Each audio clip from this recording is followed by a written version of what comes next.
Welcome back. If you just joined us, you're watching the news at 10 live from Channels Television Lagos. A reminder of our top stories. Nigerian Civil Aviation Authority assures Nigerian passengers that Turkish Airlines will return their remaining baggage latest by Tuesday, December 17th. Socio-Economic Rights and Accountability Project impressed with its victory at the first round of the legal tussle to compel the federal government to disclose details of $460 million Abuja CCTV project. Channels Television Go Home for the News wins the Nigeria Media Merit Award as the best television for a record 13th time. And United Nations Climate Conference delegates set goal to cut carbon emissions by the end of 2020, work on reaching agreements on crucial measures to tackling global challenge.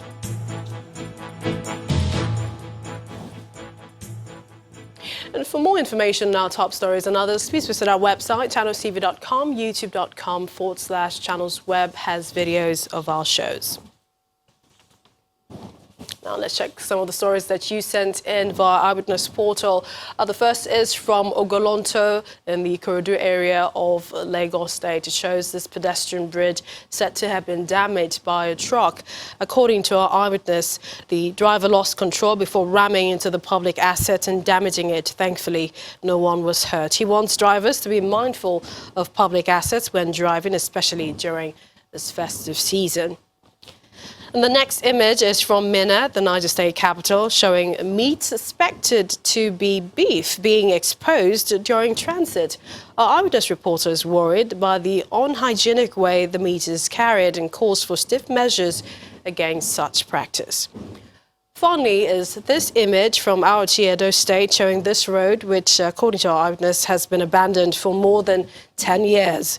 He's calling the attention of the state government to attend to this and possibly during this dry season. Thank you for sending in the stories, and please keep more coming. And now to some Cherry news. Your award-winning television station, Channels Television, has done it yet again.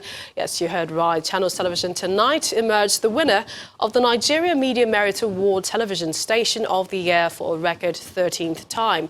The station's political correspondent, Shenwo Kibaloye, also won the Television Program Presenter of the Year, beating Bukola Samuel Wemimo and Esther Mopariola, both of the TVC, to second and third place.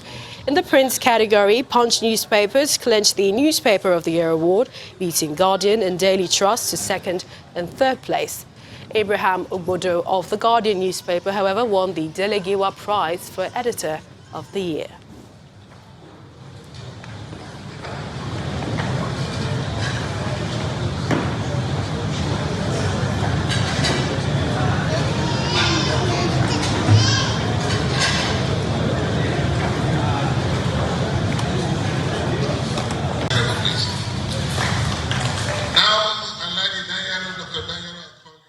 Congratulations to the management and staff of Channels Television. Let's take you to Kano State, where the government is planning to integrate the Almajiri Quranic school children into formal basic education. Now, the state governor, Abdullahi Ganduje, confirmed this at a 3-day retreat held in neighboring Kaduna State to acquaint members of the state's executive council with the rudiments of efficient service delivery. The governor promised that the out-of-school children will benefit from the free education policy of the state government from primary through secondary school. Kano State in the northwestern part of the country is one of the most populous states, with the reputation of being the commercial nerve center of northern Nigeria. However, the huge population comes with a disadvantage, as the state is home to thousands of out-of-school children, known locally as Almajiri. At this retreat organized by the Kano State Directorate of Council Affairs, the newly appointed commissioners, permanent secretaries and other heads of government agencies are taken through the rudiments of governance towards effective and efficient service delivery in the state. Chief among the focus of the retreat is how to reposition the education sector, especially addressing the challenges of out-of-school children and the Almajiri syndrome. According to the state's head of service, Kano alone accounts for over 40% of the 10 million out-of-school children in northern Nigeria. Government is making preparations. As soon as the reports are available, we make preparations to see how we can engage them in school. In fact, government is looking at its 2019 intervention, UBEC intervention, with a view to building classrooms depending on the number of out-of-school children in the allocations. So we allocate classrooms depending on the number of out-of-school children per. If you look at the local government, anyone that has more out-of-school children will be given more classrooms so that we can have more of them going into schools. The state governor stresses the importance of human capital development in the realization of the next level agenda of his administration, especially through education and youth empowerment. We have been emphasizing this issue of human development, of which two factors are very important. One, that of education, and two, that is the provision of health services to our people. In fact, one of the major indicators of the difference between developed and developing countries are these two key areas, apart from the economic development of the countries. In Kano State, we have taken these two issues very, very serious. Concerning the education sector, we have already made a pronouncement that education in Kano from now is free, compulsory, from basic to secondary education. Kano State government has declared free and compulsory primary and secondary education to curb the menace of out-of-school children and illiteracy. But it expects all stakeholders to join hands and lay a solid foundation for the sustainability of the project. In 2013, the African Union agreed to scrap visa requirements for all African countries by 2018. Their goal, regional integration. Regional integration is crucial for the continent, yet remaining as a giant. Well, this week, President Muhammadu Buhari revealed that citizens from other African countries will get their visas when they arrive Nigeria. But how will this affect Nigeria's growth and Africa's development? Babaji Jogusowo is with me to discuss the opportunities and potential challenges and also of implementing this new travel guide. Welcome to the program. Good evening, Millicent. All right. We've seen two major economic moves. One is the signing of the CFTA, that's the Africa Continental Free Trade Agreement, and now we're having this allowing other African citizens easier entry from next month. How big and important is this latest move? I think it's a really big move.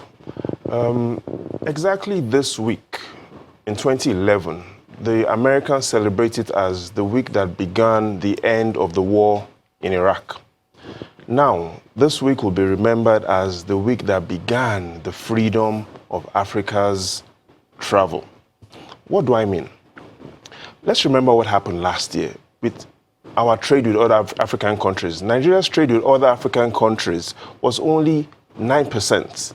The evidence we have today, January to September, shows that our trade with even other African countries has grown from what it was last year, 9%, to 15%. So we've seen tremendous trade opportunities, trade growth within Africa, and that is a positive for Africa. The African Development Bank's President Femi Adesina had also mentioned that Africa needs to integrate for there to be more prosperity. So clearly, yes, we expect there to be more good. But let's make this very clear for viewers. This is visa on arrival, different from visa free. So this isn't free visa for everyone coming into Nigeria. It is still visa, but it is now visas on arrival. One thing that comes to me is, is Nigeria positioning to be Africa's real giant in terms of the border closure, the signing of the FTA's agreement, and now we have this particular one. And I know also people want to know what was the status of visa on arrival in Nigeria before now. In terms of economic potential, there's no other country. Out of the 54 countries in Africa, Nigeria has the greatest potential. Again, because of that 201 million people living within our borders. But speaking of this new travel guide, let's take a look at how many visas on arrival has been issued in the last 3 years. And if we look at that carefully, we've seen that in 2016, we had just a little over 12,000 visas that were issued on arrival. And in less than 2 years, last year, we had over 30,000 visas that have been issued on arrival. What does this mean? It means that a lot of African neighbors and foreigners are interested in getting their visas when they come into Nigeria. So what we're going to likely see in the years ahead, 2020, 2021, is we'll be looking at numbers such as 50,000 visas issued on arrival, 60, 70, 80,000, possibly over 100,000 visas issued on arrival. But with all of those big numbers, we definitely want the right people coming into the country. So how do we regulate that? So here's the good thing and why people should not be bothered. The Nigerian Immigration Service has said 3 countries, Libya, Kenya, and Somalia, will be given extra scrutiny when citizens from these countries get into Nigeria. So it is most likely, there won't be most likely security concerns when these citizens come in. Again, Libya, Kenya, Somalia, citizens from this country will be given extra screening at our borders. But here's the time to take a look at how many foreigners are interested in Nigeria and what does this mean. And if we carefully study the table in front of you, we see a lot of numbers, but I'll summarize it quickly for you. What this table shows is that within the last 5 years, 3.5 million foreigners have come into Nigeria. You heard me right, 3.5 million people have come into Nigeria, but only 3.2 million have departed. What does this mean? It means we have over 300,000 people that have come in within the last 5 years and they haven't left. Wow. And so the government needs to put an eye on that. The government clearly knows what Channels is doing. Channels is winning awards and defeating other people. But more than Channels, the government needs to keep an eye on what other people are doing. Where are these 300,000 people that have come in within the last 5 years? What are they doing? And do they pose any security risk? The NIA and the DIA need to keep an eye on these people, and clearly we need to monitor those that are coming into our borders. All right, so keeping an eye on the prize. Keeping our eye on it. We'd like to thank you, Wajidoguzo. Thank you for joining us on the News at 10. The pleasure is always mine, Millicent. When the News at 10 returns, Ogun State Governor Dapo Abiodun joins other residents in his first Christmas carol and service of 9 lessons. That's in a moment. Please join us again.